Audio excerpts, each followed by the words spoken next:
Good morning and welcome to the Texas Unites for Animals Conference Virtual Learning Series. We're so excited you're here. I am Rebecca Langevin, Executive Director for Texas Unites. Thank you for joining us today for Behavior Skill Building, Communicating with Canines. The virtual learning series has been made possible by the generosity of our speakers who have donated their time and talents to us. We are also so grateful for the support of all of our sponsors. Please visit the virtual exhibit hall on the Texas Unites website to learn more about how they can help you in your work. I would now like to introduce Lynn Swanson, DVM, Behavior Coordinator for Safe Harbor Farm Canine Rescue and Rehab. Lynn is a retired veterinarian and canine behaviorist who has had the delight and privilege of living with 20 to 40 dogs at a time, 24/7 for 4 decades of her 60-odd years. And they're some of the best teachers anyone could ask for. She joins us today from Safe Harbor Farm Canines Smile Project in coastal North Carolina. Hi, Lynn. Thank you so much for being with us today. Hi, Rebecca, and hi, everyone. I'm so pleased to be with you today. As Rebecca mentioned, I'm from Safe Harbor Farm Canine Smile Project in coastal North Carolina. You know the spot between New Bern and Wilmington where all the hurricanes hit if they don't decide to hit Florida? That's us. So the Smile Project provides free and low-cost positive, practical, and proactive canine behavior resources for new adopters and for staff and volunteer training, including YouTube videos like these ones that anyone can access online on the givesmiles.us channel. These roughly half-hour presentations and this user-friendly book, which you can start reading on the givesmiles.us website, were all developed in response to more than a decade of adopters asking us, how do we get our dogs to be so relaxed? And how do we get them to watch our faces so readily? They cover common behavior topics, including but not limited to 12 common mistakes people make when communicating with their dogs and how easy it is to rectify them.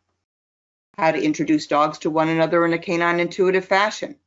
Hint, if you're introducing big bouncy dogs face to face with a tight grasp on their leashes, you're not doing this. How to set newly adopted dogs up for success in their new homes. And even what to do to stop male dogs from peeing on everything on walks. Are you ready to talk about dogs? Me too. So, when it comes to canine behavior, so much of what we give and what we get back from our dogs moment to moment pivots upon one particular concept. You may be thinking socialization, but that's not where I'm going. Socialization is very important, but it is essentially getting a dog used to our way of doing things. Human culture, human social cues, and human verbosity. Now, as important as it is, I'm not talking about dog training either. That is, getting a dog to respond to human cues and commands. I'm talking about something more basic, something capable of making and breaking bonds, moment by moment. I'm talking about communication. Since good communication can leave everyone on the same page, and bad communication leaves individuals feeling frustrated, confused, and unhappy, no matter what the species. And because so many people have dogs, and they love dogs, but they don't really know dogs, I'd like to start my seminar with this thought. The best communication with canines reflects what I call the 5 C's. It is clear. That is, it reflects 2 rules so important that I call them my golden rules. It is calm and not rooted in extra emotion or energy. It is consistent, not one way one day and another way the next. Dogs, like little kids, feel better when they have a sense of what's going to happen. It sends a message of confidence. Sending a message of confidence to our dogs is always better than one that is hesitant, unsure, or insecure. I mean, would you feel comfortable following a person who is hesitant, unsure, or insecure? Probably not. And your dogs feel the same way. Most importantly, it is canine intuitive. That is, it is less conversational and more body aware. It also reflects important canine social cues and canine social protocols that I'm going to be discussing, not simply human ones. Without clarity, calmness, consistency, confidence, and an awareness of how canine culture and communication differs from human culture and communication, we might as well be Earthlings talking to Martians. A lot can get lost in translation. The first 4 attributes, all of which you're going to find interwoven throughout this presentation, simply take practice. And some may need a little more practice than others. But the last attribute, that requires knowledge. It's what separates those who really know dogs from all those who have them and love them and even work with them. Now, I mentioned my golden rules because the best of canine communication follows them. Golden rule number 1 is simply reward what you want. Let me make this rule practical with a few common scenarios. Scenario 1. George walks his pups up to a park for a good run. The dogs love this place, and as George reaches to unhook his leashes, they begin to get antsy. Now George has 2 options. He can unclip the dog's leashes and step back to protect his legs as they race off to play with their tails raised. Or he can unclip the leash of the calmer dog while gently rubbing her shoulders. Enjoying the massage, she relaxes further, and she remains close to George rather than launch off his feet. The process is then repeated with the second dog once he too relaxes. Can you see how the second simple option communicates and rewards what George wants? A calm transition into gentle play, so he isn't bowled over by rowdy, unruly dogs. Now his dogs will trot off with their tails carried neutrally to begin their play a few feet away and not on top of him. Scenario 2. Alice, the owner of 3 little cuties, opens her home to foster a 4th. After a period of enjoyable play outside, all 4 dogs enter the house to relax on a comfy bed together. Alice can respond in one of several ways. She can turn her attention to the next thing on her to-do list. She can reach for the biscuit jar, which encourages the dogs to leave their bed. Or she can pause to give each dog a relaxed, approving smile to let everyone know that this relaxed communal behavior is exactly what she wants. Well, choosing option 3 is more important than you might think, and not simply because Alex gave herself a reason to smile. With dogs, as well as with humans, offering calm, positive responses for calm, quiet behavior is going to lead to more calm, quiet behavior. Option 2 is also a positive response, but the problem with it is it pops the dogs out of the calm state of mind and quiet energy that Alice wants to see. The biscuits excite the dogs, and they foster competition instead of cohabitation. Plus, the dogs receive them not when they are lying quietly on their beds, but when they are up and milling around. Scenario 3. Now let's say you're holding my friend Thor here for a blood draw. Thor loves his people, especially the ladies. But holding on to him can be like cradling a 4-legged jackhammer. After a minute and a half of nonstop vibration, Thor stops wiggling for a moment. Excellent. In response, you maintain consistent pressure and use the opportunity to readjust your grip. You tell him, "Good boy, that's a good boy." Or you lighten your grip on his torso while maintaining control, and you use a finger to give him just a little rub behind the ear. The problem with the first option is Thor gets no feedback for his choice to relax. And with no feedback, he has no way of knowing that his relaxation is exactly what you want. The second option is tried and true, and also human. After all, we are a verbal species, and we really like saying "good boy." Unfortunately, we are dealing with a nonverbal species, and any vocal response to Thor's choice to relax will be just enough stimulation to pop him out of the very calmness we want. Now, if you picked option 3, you've got good instincts. Reducing your grip rewards Thor's choice to relax in a way that promotes continued relaxation. Now, scenario 4 is one you might see at a boarding facility or a dog park. A boisterous dog trots by a group of other dogs, but instead of feeding into his excitement, they watch without reacting. Now, that's something you want to see more of. Giving everybody a great big smile, You add a subtle wag of your hand at your hip before walking on. Dogs love gentle hand wags. Think senior golden retriever as opposed to an adolescent rat terrier. They interpret them as peaceful, friendly tail wags. And out of the corner of your eye, you see the dog's shoulders relax and their tails follow suit. They all got your message, and nothing more needs to be said. Although it makes a lot of sense to recognize and reward calmness and relaxation as good behavioral choices, the better to get more of them, both at our facilities and in our homes, our species tends to take both of them for granted. If anything, we tend to reward animation, despite the fact that animation can slip into arousal and even anxiety, fueling behaviors that we don't want. Here is a picture of Lucy next to the morning routine that we developed to treat her constant arousal and anxiety. Dogs like Lucy, consistently rewarded for animation and arousal, aren't happy dogs, and they are often dumped at shelters and rescues by the very owners who rewarded their animation and arousal.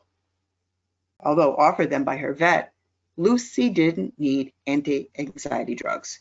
She simply needed her owners to follow golden rule number 1 and golden rule number 2, soon to come. So train yourself to recognize calmness and relaxation as good behavioral choices and communicate your pleasure with them in a way that promotes more calmness and relaxation. My favorite way to do this is with simple, genuine, well-timed smiles. Now, it may sound a little silly at first, but I want you to give something a try. Offer a genuine, relaxed, up-to-your-eyes smile to the world right now. It doesn't matter where your focus is. Just look up from your computer and smile at whatever you want. Grimaces don't count. Now ask yourself, how are your shoulders, neck, and back feeling? Perhaps a little less tense than they were a minute ago? Smiles promote muscle relaxation. They drop our blood pressure too. It's true, and it's been proven by studies. Want to raise your blood pressure? Simply begin to speak. It doesn't matter whether you're saying something nice or nasty. Whoops, there goes your blood pressure. It's no wonder then that dogs respond to our voices with a higher energy of their own, and not always for the better. Genuine smiles promote endorphin release, and they activate our diaphragm to trigger a deep breath.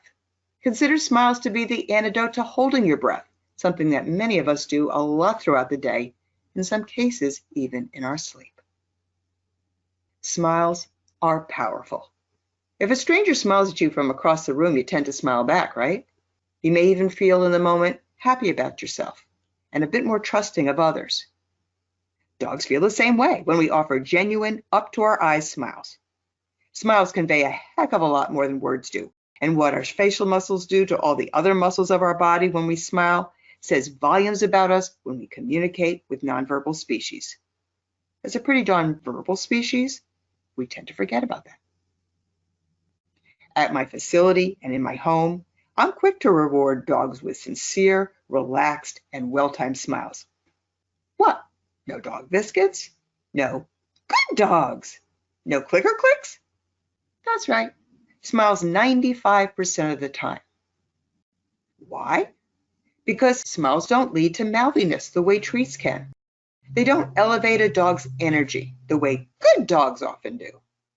Smiles are free, and they're always with us. They can't be dropped by arthritic hands, and they don't leave crumbs in your pockets.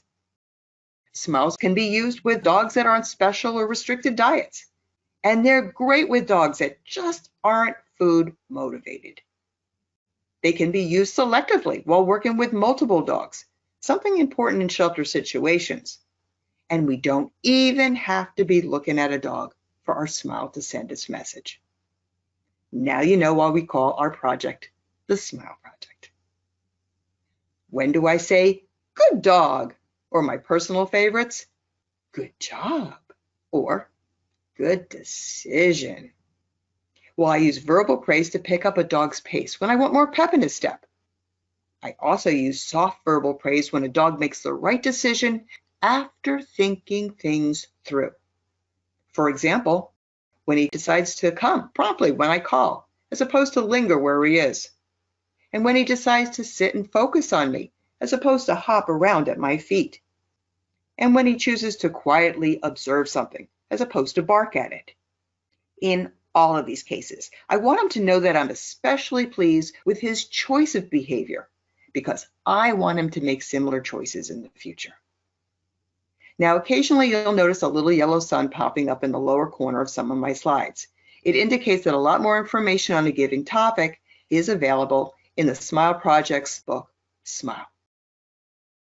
Now, I'm not a treat meanie, but I save treats for times when I want to build happy new associations with things that have problematic past associations. For example, when I reintroduce crates to dogs that arrive at my facility disliking them. I use food to engage a dog's nose if he psychologically shuts down. And I use biscuit pieces and lots of good jobs to make treadmilling, a higher energy activity, even more fun.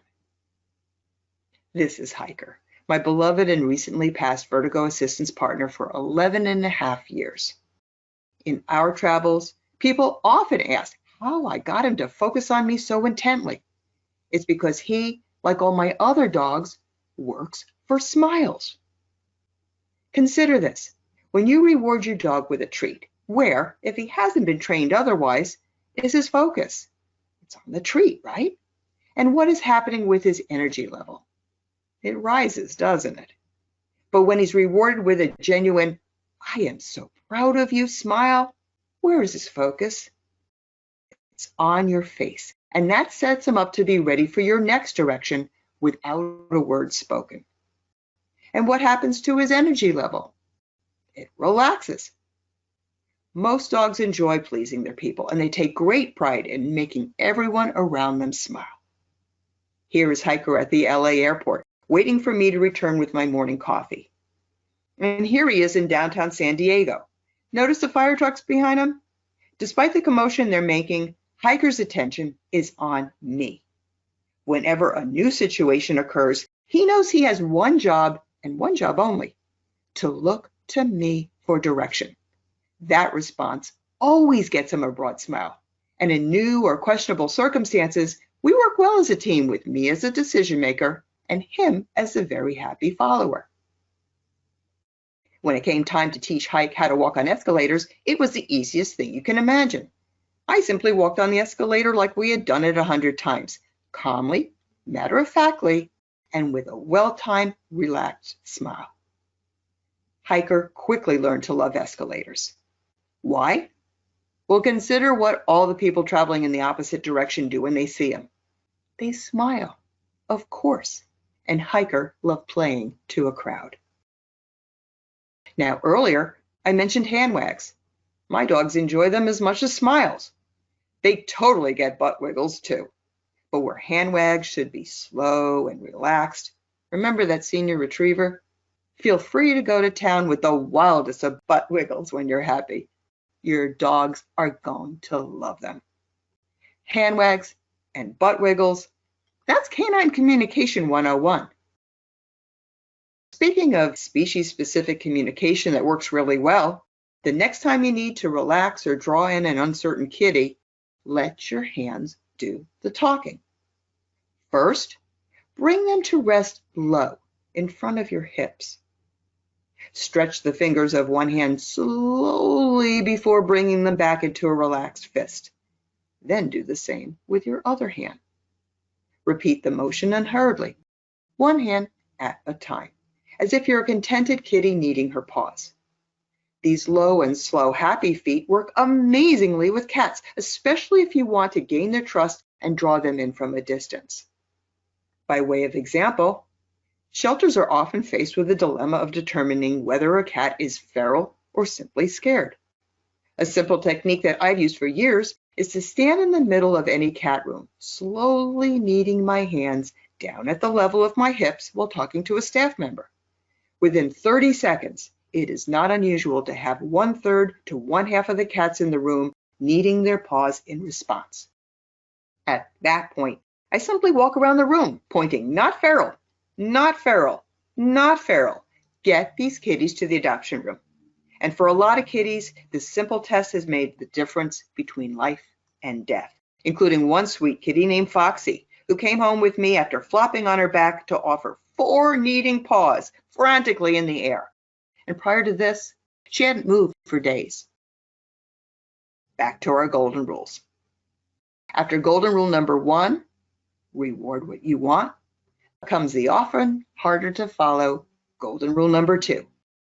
Stop rewarding what you don't want.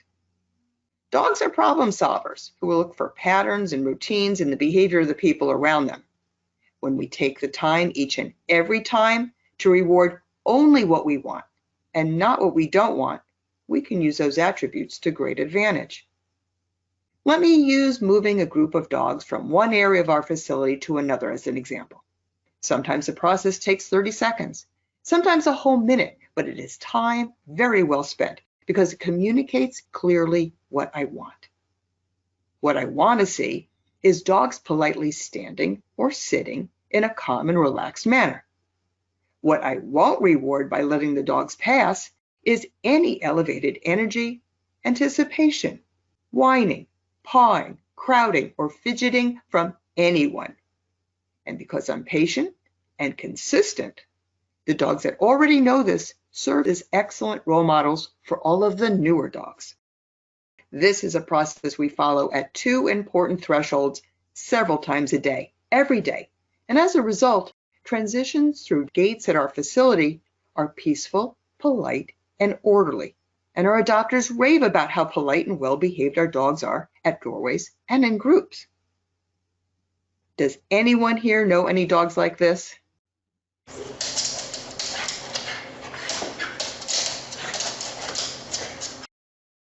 This is Flash, a Mexican hairless.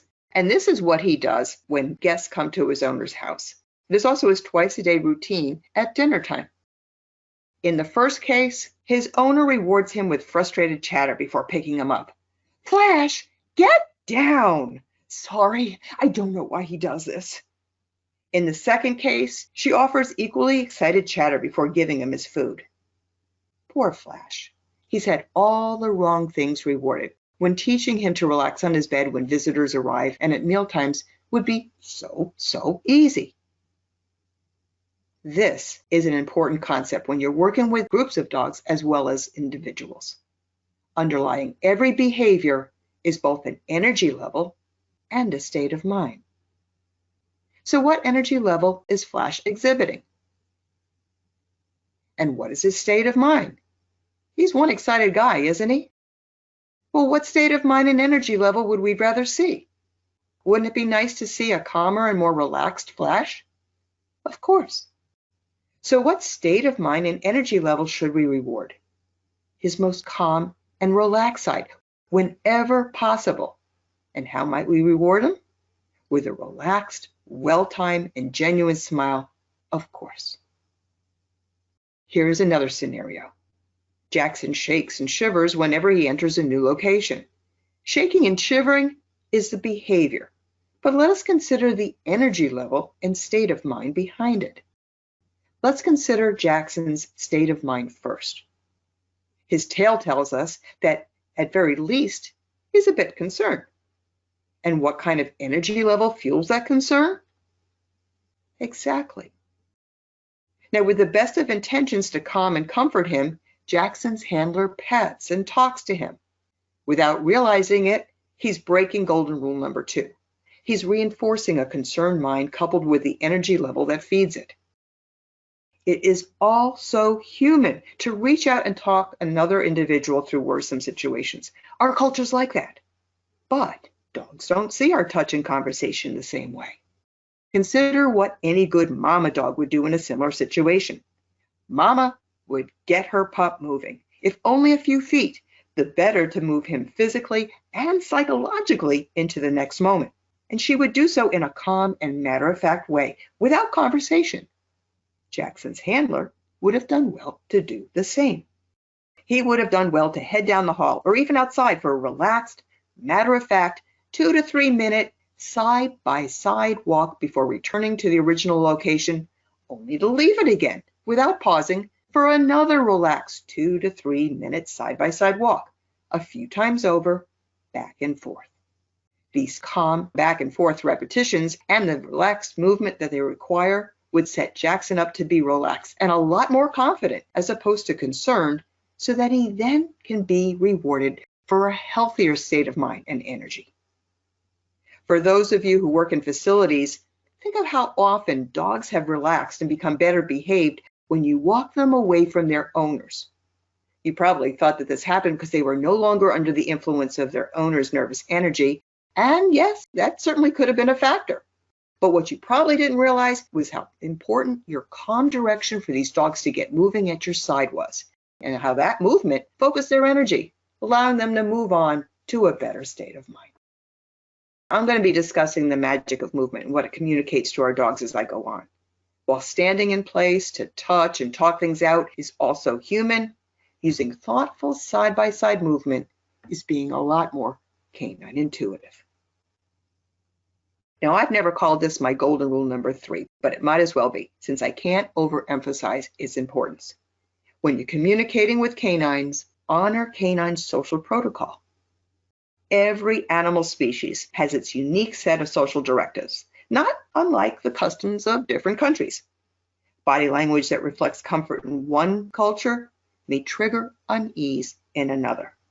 What indicates friendliness in one case can prompt distrust or alarm in the next. The best of animal handlers are good at communicating using each species' own nonverbal body language. When working with dogs, they do it in the way another dog would. When working with cats, then the way a cat would.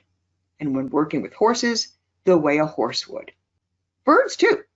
It's kind of like knowing how to speak German in Berlin, French in Quebec City, and Japanese in Tokyo, with an awareness and honor for the given culture.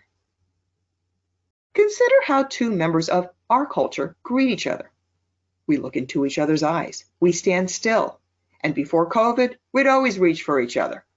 And we are vocal. Hi, how are you? I'm Lynn. But in canine culture, if two individuals just meeting each other for the first time stop and look each other in the eye, and if they're vocal and if they reach out, it's more likely they're offering a challenge. Polite dogs lead with low noses and not with their eyes, their ears, or their limbs. Their noses seek out each other's back half before exploring a lot of each other's front half. This is instinctual. It is canine culture, and dogs are programmed to do this from birth. Remember, when puppies are born, only their noses, and not their eyes or their ears, are functional for many days, the better to develop this exquisite sense of smell. In this way, as in so many others, dogs aren't small humans, and in the same way, cats aren't small dogs. No way, no where, and no how. Cats are into face-first, head-butting, head-on communication. They leave it to the dogs to smell the rear ends. This is Sid. Sid tolerates other cats, but they beat up on him all the time. At first, silly us, we thought it might be that Sid is bright white, the only white cat we have in our small colony of cats. But then we watched things a little closer. Sid loves dogs, and he often shows up at our dog center making himself at home. One day, he came up to the dog's main play area asking to join us, and what did we see? When they approached him from one side of the fence, he lifted not his head to him, but his butt. And it wasn't just what he did from the other side of the fence. When we let him into the play yard, he positioned himself so each and every dog had a fine opportunity to sniff his butt. No swats and no complaints. Well, I don't know Sid's history before he came to us, but I'd be willing to bet he was a kitten who was raised by dogs. He knows their body language, and he speaks it well, even to the point of preferring it to his own species. Moral of the story? If you want to tick off a tabby, communicate like a dog. Now, learning not to assume familiarity with new dogs using human social cues, that is, how not to stand across from them and reach for them, promote direct eye contact, or be overly conversational before giving them time for a good sniff, involves a huge unlearning curve for most people. After all, what are dogs other than the living, breathing embodiment of the stuffed animals we have loved since childhood? And shouldn't socialization and training be enough to get dogs used to us so they respond to our cues the way we want? No, and not really. Ask any Chihuahua. We can go ahead and headbutt other cultures all we want. We can try to reshape them in our own image. But neither of these approaches reflects the best or the easiest way to get everyone on the same team. Think of it this way. When we politely honor the social cues of new dogs, it gives them immediate license to be polite in return. They don't have to think about it. They don't have to get used to it. And they don't have to practice it. Rather, it will come natural to them.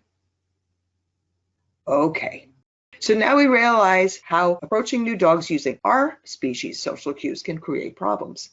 What should we do instead? Well, that's easy. In a relaxed manner, we can turn to face the same direction. Turning at least 90 degrees encourages any dog to come to our side. Now, for small dogs, this may involve kneeling. We can then chill, and we can give dogs time to sniff us over from either up close or afar. This allows dogs to relate to us using their calm, curious noses, as opposed to their more watchful eyes. And it allows them to engage with us if they want to, in their own time.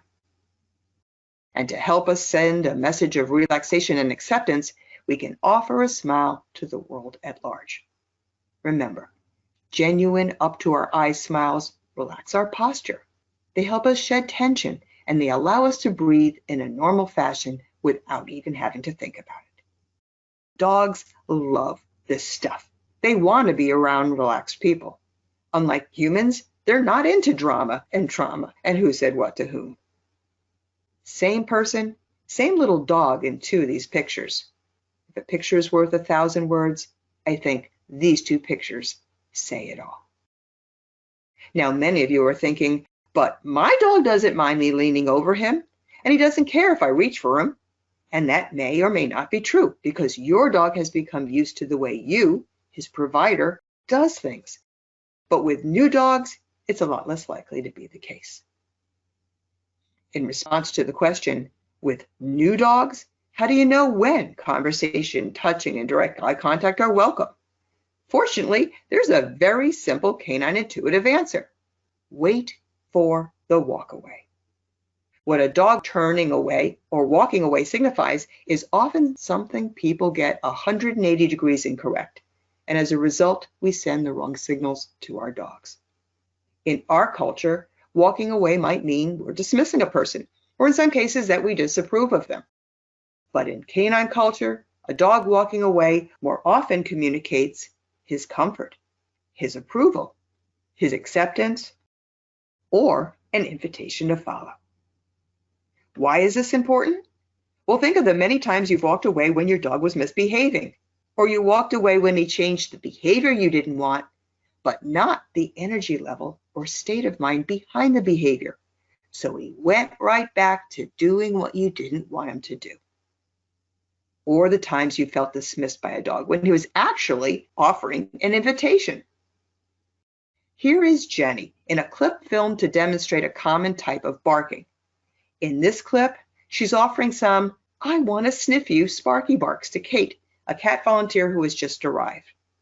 Now, Kate, who is fluent in both cat and canine, follows canine social protocol well. She does all the right things. Watch what Jenny does in response.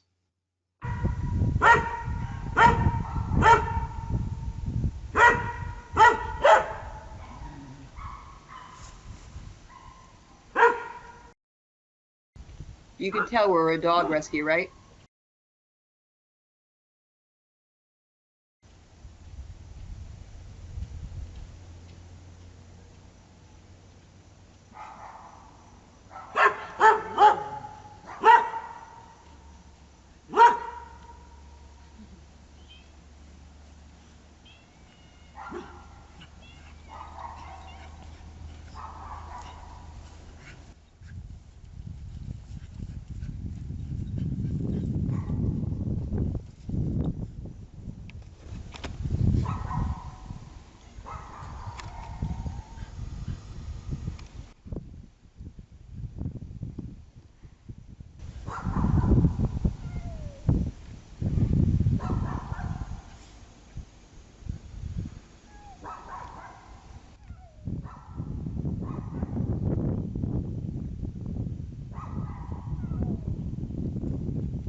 Now, did you notice how quiet Jenny got given the opportunity to sniff Kate's side? And did you notice the turn of the head she offered before coming back for further interaction? That would be when it would have been totally okay for Kate to touch, talk, and elicit direct eye contact. Now, since we were filming this video to show the continued "I want to sniff you" Sparky bark of our control dog, you can hear him barking at the end of the clip. Kate waits for Jenny to offer a full walk away before walking away herself. Here's that portion of the video again.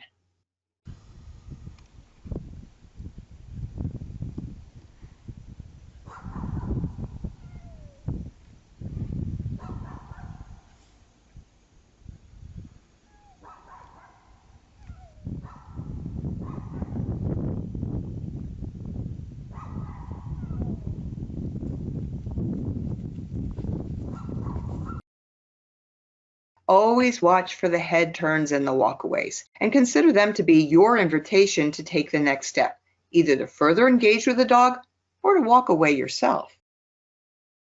Now, here's another situation where following canine social rules is really important when handheld dogs are passed between people.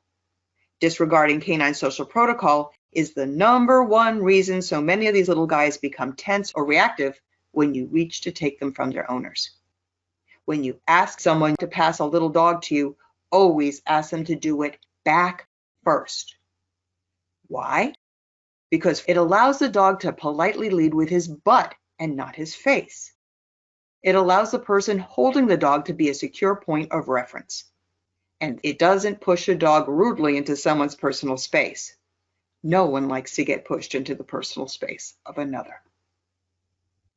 Now, all dogs take the social cues of their species seriously. They will always be dogs first and not humans, but few take them more seriously than cage sharks.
That was Huey, and if you joined me for last year's seminar on reactive dogs, you may remember that video.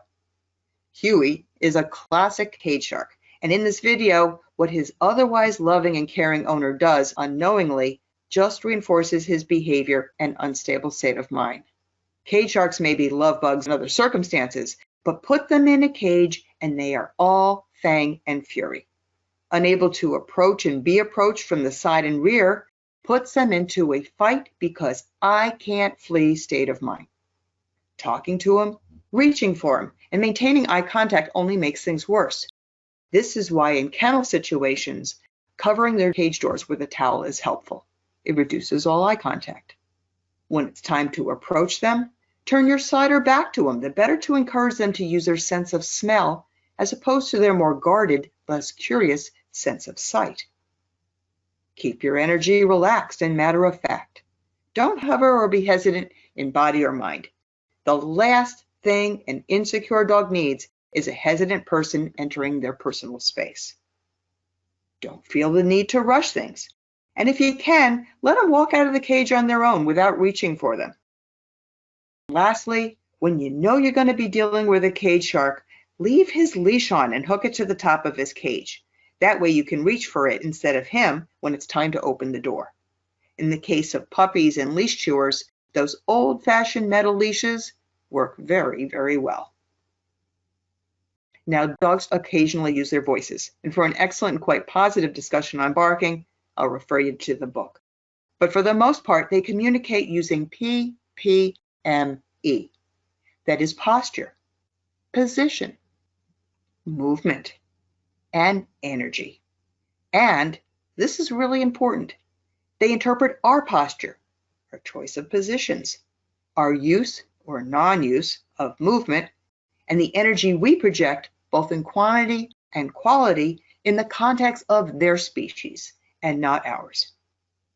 For this reason, if you were to visit my home before you encountered any of my dogs, you'd be encouraged to straighten your spine and look up, because a confident posture relaxes dogs and people alike. You'd be encouraged to walk a half step in front of me, well into the middle of my dog's play yard. Why in front of me? Because this position communicates to my dogs that in a world of leaders and followers, I am willing to follow you. Why into the middle of the yard? Because it allows my dogs to approach your side and butt for a polite sniff. You're inviting them to relate to you using their calm, curious noses and not their much more watchful eyes. You'd also be encouraged to smile and even laugh a little without talking, to shed hidden tension and relax, even when approached by 20 or more Dobermans and Rotties. And you'd be reminded to follow canine social protocol until the time that the most watchful of my dogs offered his head turn or walk away. At that point, you'd be welcome to talk to, initiate eye contact with, and handle everyone. I want my dogs to get used to your voice and touch. I just don't force them to do it impolitely. Think like a dog for a moment to answer this question. How might my dogs view you if you followed me? Might you be somebody who means me harm? Are you a new follower seeking to join our group? And if so, is it time to decide where you should fit into our group? Or are all three of these things possible, depending upon the dog? The answer is number 4. All three of these things are possible, depending upon the dog. At worst, you could be seen as someone who means me harm. At best, you could be a new follower, and it's up to my dogs, all good little followers in their own right, to determine where in the group you fit in. The problem is, all of these situations promote excitement as opposed to polite curiosity, and excitement, in turn, can promote barking and other undesired behaviors. Of the many things that decades of living with 20 to 40 dogs at a time has taught me, this was one of the most profound and yet so simple. But time after time, I consistently found it to be true. If the new person leads, my dogs become curious. If the new person follows me, my dogs are more watchful and in some cases concerned. Position is important. Another situation in which position and movement play important roles is when dogs get returned to their play groups. When I return a leash dog to his group, I wait until all the dogs are in a relatively relaxed state of mind. I then walk a half step ahead of my dog into the middle of the group. My movement encourages the other dogs to part politely. It also encourages them to focus on me as opposed to the incoming dog. And my leading position reminds them that he is a follower, and I am still everyone's decision maker.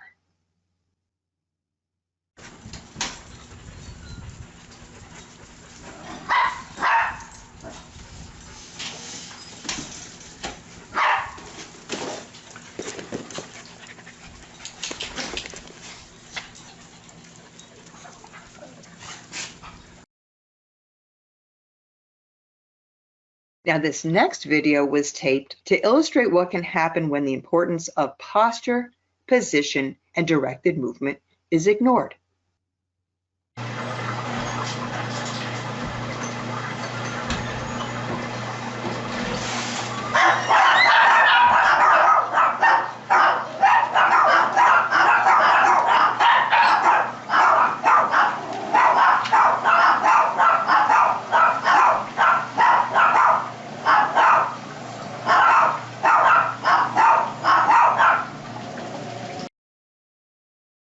Here are the exact same dogs in the exact same location just 5 minutes later.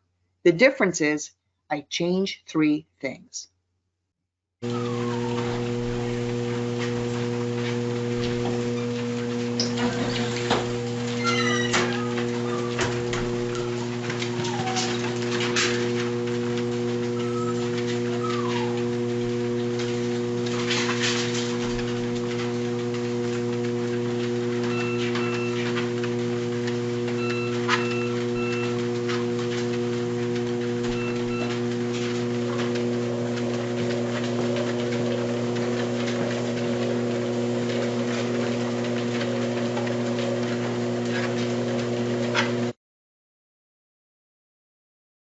Big difference, right?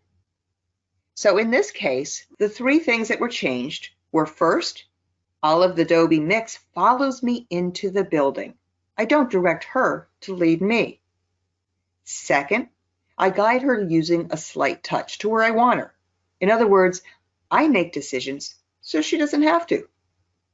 And third, I time our entrance when the other dogs are focused on a task that directs their energy. Being aware of the importance of your posture and position and knowing how to use movement to direct unwanted energy is canine intuitive. It's also setting our dogs up for success instead of failure. How to use treadmills correctly, that is, how not to dreadmill your dogs, is discussed in detail in Chapter 17 of the book. Now, here's a slightly different scenario. When returning little handheld dogs to their play groups, I turn them around and I place them butt first into their group to be polite. In this next video, Erica does this with 3 little dogs, and you can see how relaxed everyone is about their addition.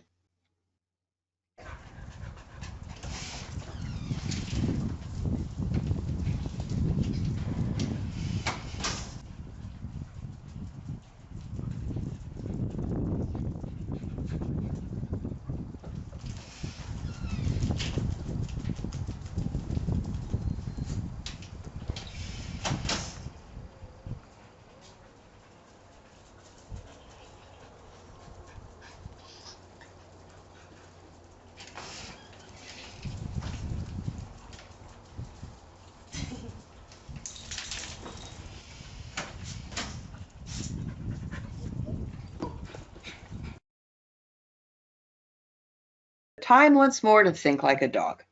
Why does butt first positioning work so well in this case? Number 1, it follows canine social protocol. Number 2, to place the dog's face first could promote confrontation, and it wouldn't be the dog's fault if conflict ensues. Number 3, it doesn't push a dog into the personal space of other dogs. And 4, it leaves all of the dogs facing the same direction and on the same team. Or 5, all of the above. Well, of course, the answer is all of the above.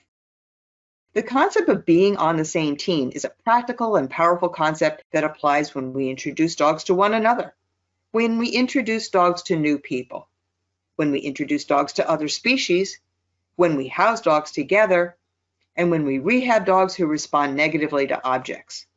When dogs walk or stand side by side with other dogs, other animals, or their people, the psychology is a lot like a school of fish, a football team, or a family.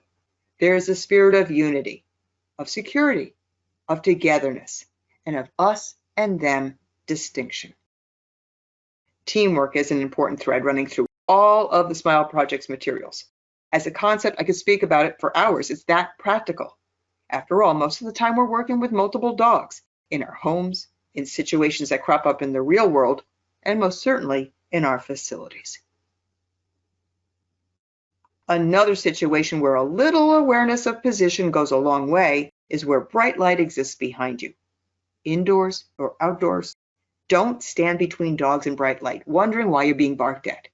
The dogs are alert barking because A, the light behind you makes it harder to see your features, and B, because your stationary position doesn't allow them to easily approach your side for a polite sniff. When you enter buildings and kennels, don't pause in doorways or in front of windows either. Walk inside like you own the place and offer a relaxed smile to the world when you do it. Without a word spoken, You'll be inviting the dogs inside to follow your movement with their noses raised politely and not their eyes alert and concerned. When the issue of whether or not to let the public enter shelter kennels comes up, I'm solidly on the side of bring the dogs out to meet the public and never let the public wander through the kennels for many reasons. If your shelter board is debating the issue, I'd be happy to join the conversation to discuss how it sets dogs up for success and not failure, and how reducing the stress on the dogs leads to less spread of disease, reduced liability, improved shelter reputation, more positive customer relations, increased adoptions, and even the increased adoption of less adoptable dogs. It's all in the way the program is implemented, and I'm happy to discuss what has worked so well for us and why it works. At the end of the seminar, I'll mention the phone number of a Safe Harbor Farm volunteer. Anyone answering the phone at Safe Harbor will know how to reach me. Now, how many of you have dogs that alert bark at visitors to your home? Positioning like this might be a big part of that problem. If your dog is otherwise a pretty good dog, ask expected friends and relatives and other welcome visitors to walk into your home like they own it, ignoring the dog when they do it. If it's someone you expect but don't necessarily want walking into your home, tell them to text you when they get to your driveway so you can leash up your dog for 2 minutes of side-by-side walking with them. Just 2 minutes of walking while you talk, that's all that's usually needed. In both cases, your visitor's movement, together with your attention to canine social protocol, will get everyone on the same team, and it will go a long way to solving your problem. Here is another common way that people communicate mixed messages to dogs when they're unaware of their posture, position, and movement and what it's saying. It's when they stop moving to look back and lean over dogs that pull back. Rather than continue to lead the way with confidence, they anticipate trouble and they turn around at the slightest tug. The problem with doing that is twofold. First, stopping whenever a dog tugs back allows dogs, especially adolescents testing their boundaries, to call the shots, setting them up to do more of this in the future. Sure, no one likes to be seen as the person tugging his dog, but think about it. Who is really doing the tugging? The dog, right? Most of the time, it's simply his way of asking, is this going to work? Will my tugging get you to stop? The best way to answer that question calmly and clearly is to look up and continue to move forward. When the dog sees that his tugging isn't going to work, chances are pretty good he'll begin walking again.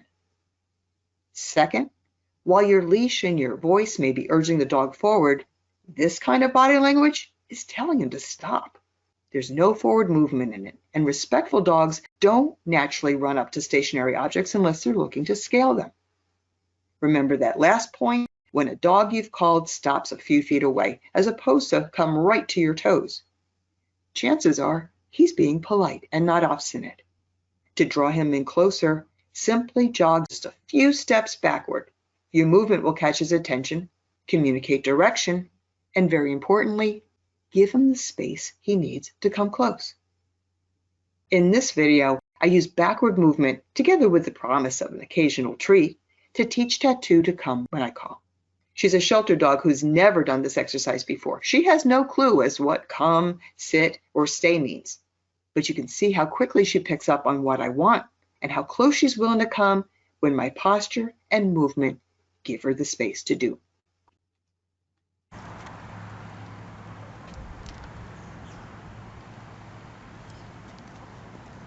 Did you come?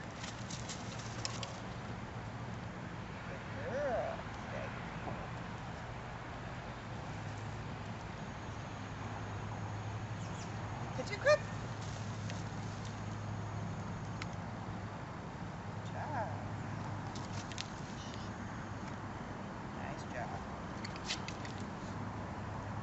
Good job.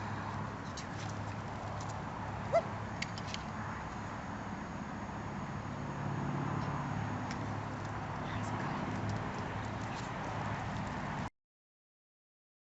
And here's another situation where directed movement encourages a dog closer. When picking up a skittish whippersnapper, don't reach out for him. He may not respond kindly. Rather, turn and move away slightly while tapping the side of your leg. Your movement encourages him to follow and come closer. Now you can reach straight down for him as opposed to reach out. You're reaching straight down for a dog who has willingly entered your personal space isn't as scary as you reaching out into his personal space, as this video demonstrates.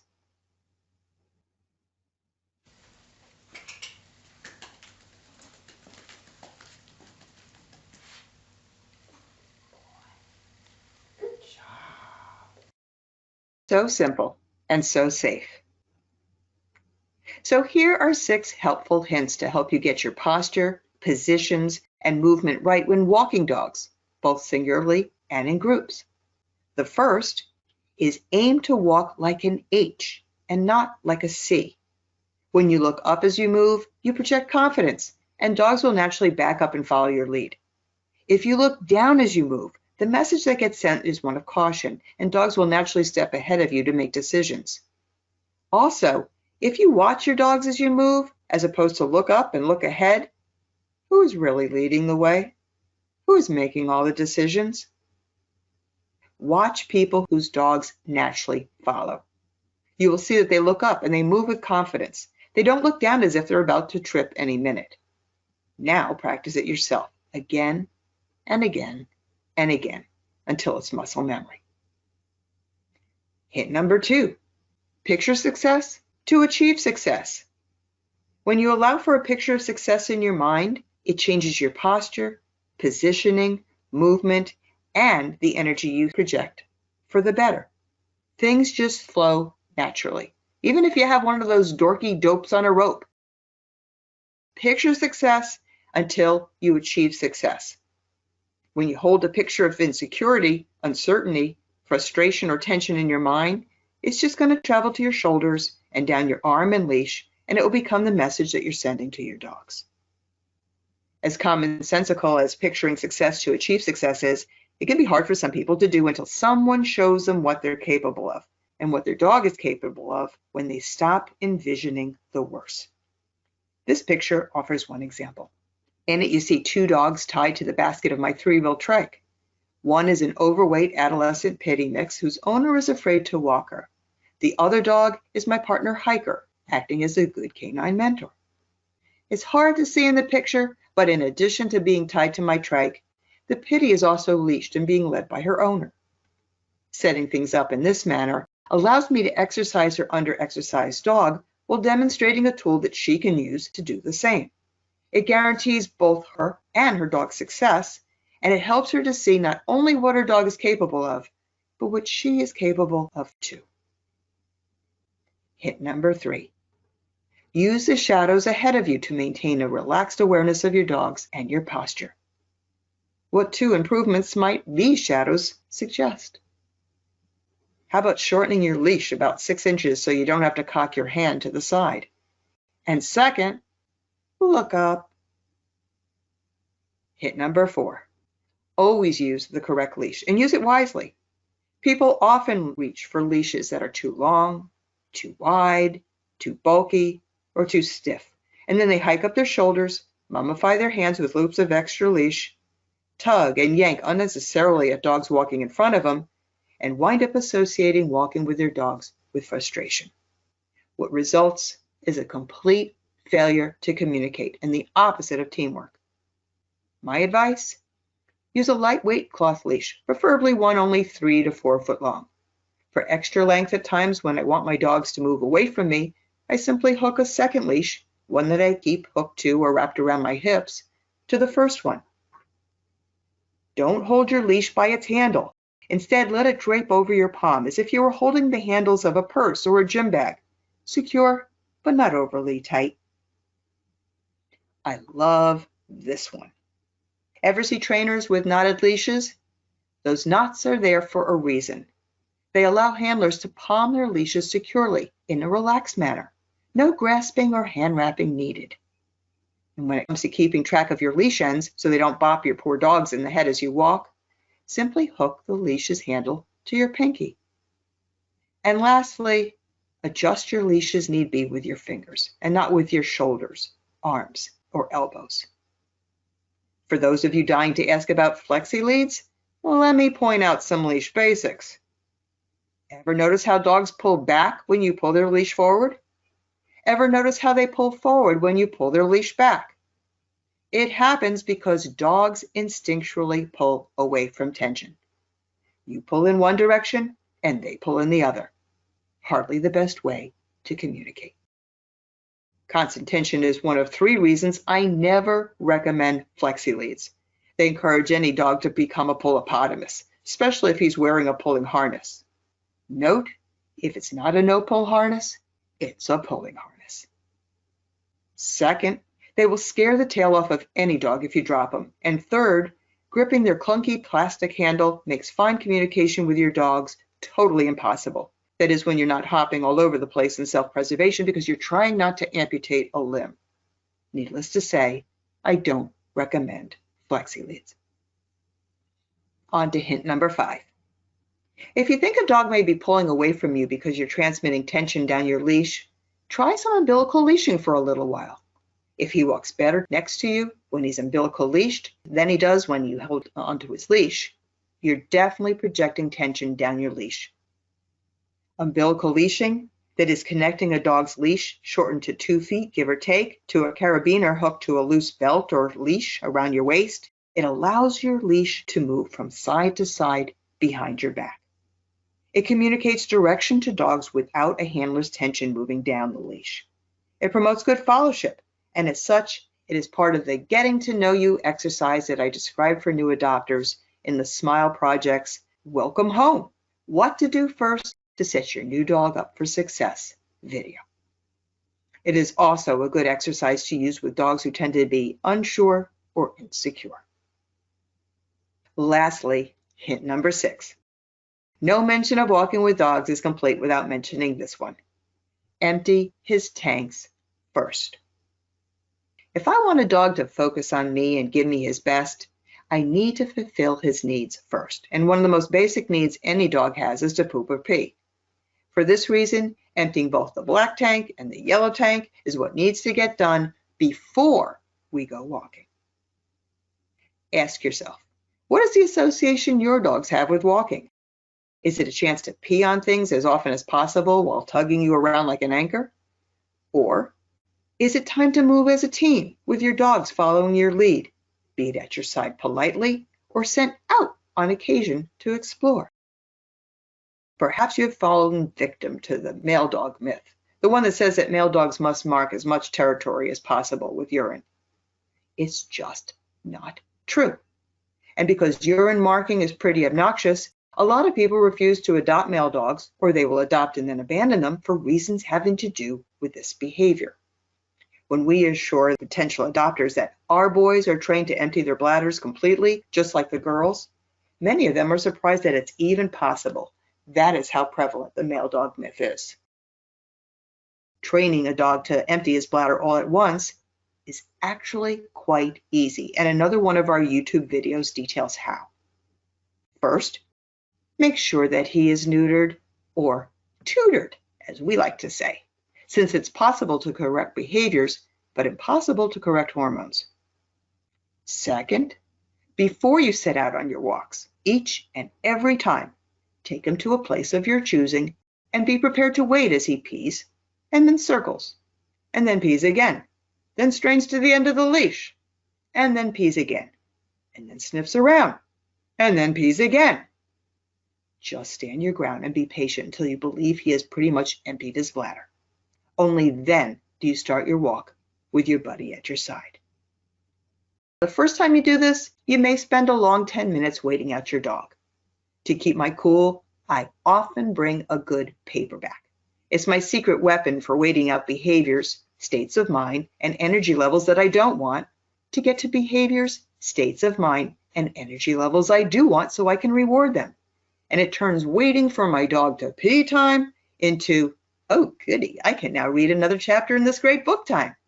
And when my dogs see my book come out, they know I've won the battle, and they can't get my goat by getting me frustrated. The second time you do this, it may take 5 minutes, and the third time only 2 minutes. A 17-minute investment overall to end a lifetime of obnoxious behavior. I don't know about you, but I say it's worth it. So, I've talked about how important posture, position, and movement can be to the dogs, and how a knowledge of how dogs view our posture, positions, and movement can make us much better caretakers and communicators. To begin a short discussion of energy, I want to discuss what a handy-dandy canine appendage can tell us about any dog's energy and his state of mind. That's right, I'm talking about a dog's tail. And with that said, my apologies to all the Rottie and Aussie lovers out there who don't have this very convenient appendage to read. Here we have 4 dogs with very different tail positions: neutral, hidden, slightly elevated, and elevated with tension. Let me start with an easy question.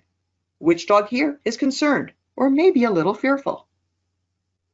Sure, we've seen this picture before, and we all know how dogs in this state of mind hold their tails between their legs, tight against their abdomen. Which one of these dogs is relaxed and showing no added excitement or tension? This gal, because a relaxed dog allows her tail to hang down with no tension at all. A tail positioned up but without tension belongs to an alert but not overly concerned dog. Often it conveys, "I'm ready, what should we do next?" The higher the tail is carried, the more alert and energized the dog. In this way, it is totally fair to call a dog's tail his excitometer. Now, a tail raised with tension and at full height like a shark's fin is saying, "Who are you and what are you doing here?" Or, "I'm willing to take charge." The more tension in the tail, the more you need to be aware, regardless of whether it is still or wagging. The more tension in the tail, the higher the intensity of a dog's focus, even if he isn't moving anything else. Some of the most lethal hunters stand perfectly still before pouncing. Observe your dog's tails when you seek to determine who the troublemakers are in any group. An instigator's tail will be the first to rise and the first to project tension. The tails of any perpetuators will maintain heightened tension when everybody else's tail relaxes. In this picture, 3 individual decision makers are rising to the occasion when a little blind dog objects to being knocked into by a bigger dog.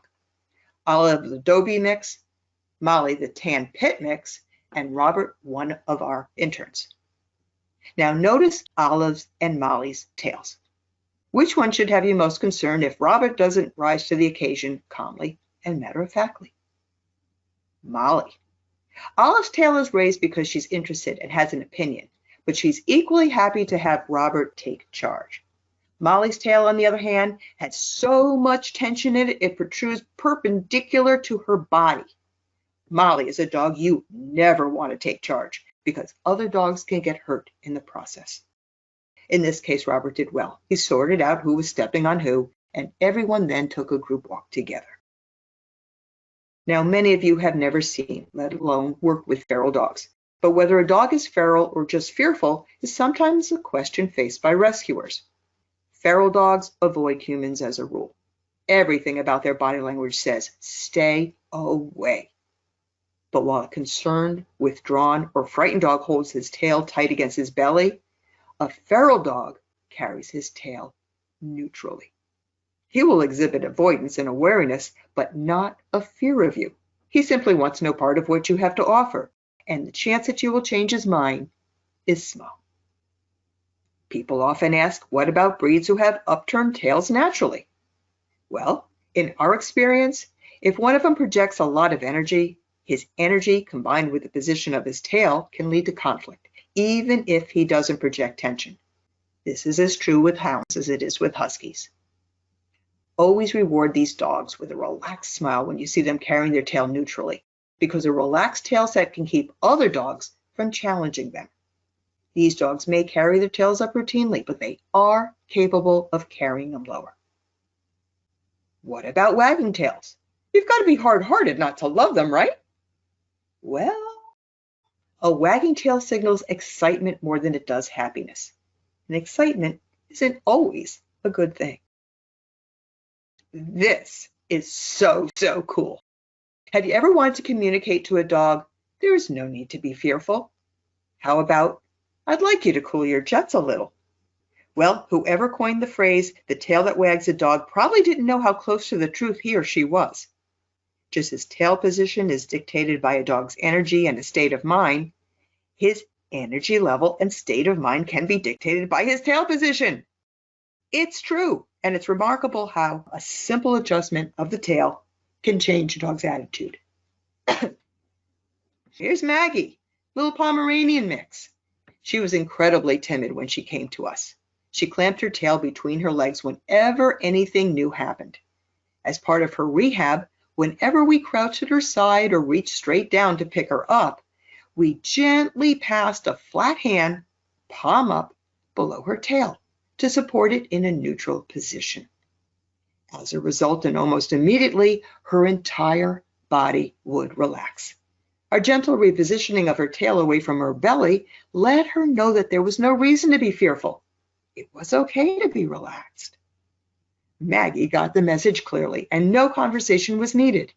Very quickly, and with renewed confidence, she stopped holding her tail between her legs. Now Zoe was the exact opposite. Zoe is a little instigator by nature, and her excitometer is up and active from sunup to sundown. Sometimes we needed to reposition it lower, using a flat hand, palm down, to calmly limit its height. With her tail neutralized in this manner, her energy level immediately drops.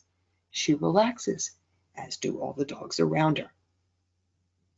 When it's possible to do this without a lot of reaching or movement, I urge you to do so calmly and matter-of-factly. Reposition the tails of any fearful or overly excited dogs. For example, when dogs like this are on your exam table or grooming table. You will be amazed at how useful the technique is when you want to bring out their most relaxed state of mind. Know that there is no need to grasp a tail. Use a flat hand above or below it to limit where it goes. Oh, and if you work at a vet clinic where staff crank up tails to take temperatures, please stop doing it. Raise a tail just enough to do the job, but not straight up. You don't want to send the wrong message. So to recap before moving on, when communicating with canines, always read the tails.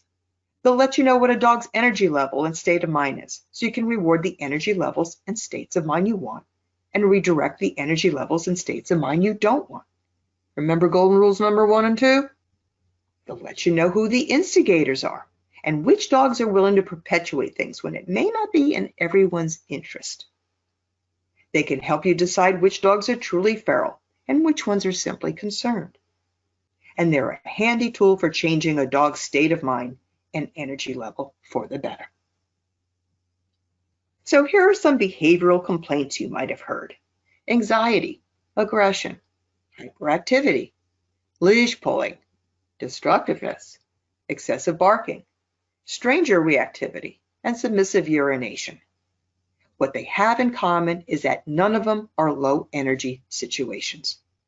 As the energy level of a dog increases, so might each and every one of these things. Energy is fuel for the fire. Decrease the fuel, and it's easier to address every one of these issues. Keep the fuel level where it is, and you're spinning against the wind. Please don't fall for the running around the backyard is good exercise myth. Random movement around a yard doesn't make a dog think the way good side-by-side walks do. And with a certain level of concentration on a dog's part, his workout isn't nearly the same. Unfocused wandering does not equate to exercise. When people ignore the importance of working their dog's brains as well as their bodies, and yes, I'm even talking about Chihuahuas, and when they ignore what their dogs were bred to do and they don't offer them exercise that satisfies their DNA, we get issues. And in many cases, one of those issues is anxiety. It pains me greatly to see veterinary clinics and shelters reach for medication for these dogs, when what they really need is jobs to do and exercise that honors their DNA. For those of you who live with a herding breed or know people with high anxiety Aussies, Border Collies, Shelties, or for that matter, Terriers, go online to YouTube and look up a few Tri-Ball videos. One of my favorites has this picture attached. Tri-Ball isn't hard to teach, and there are videos on how to do it online. And you don't need a hockey net like the one in this picture. A few traffic cones from your local home improvement store will do. It's an excellent way to exercise the mind, body, and soul of these dogs, and just 5 to 10 minutes of tri-ball every morning will melt tons of anxiety away for the owner as well as for the dog. It sets dogs up to be restful the rest of the day, so it sets them up for success. Timing a dog's exercise wisely can increase its benefits. I just mentioned one way. Another is to exercise dogs before asking them to focus on you for lessons. Getting a dog to do his best when he's completely full of pent-up energy just doesn't work.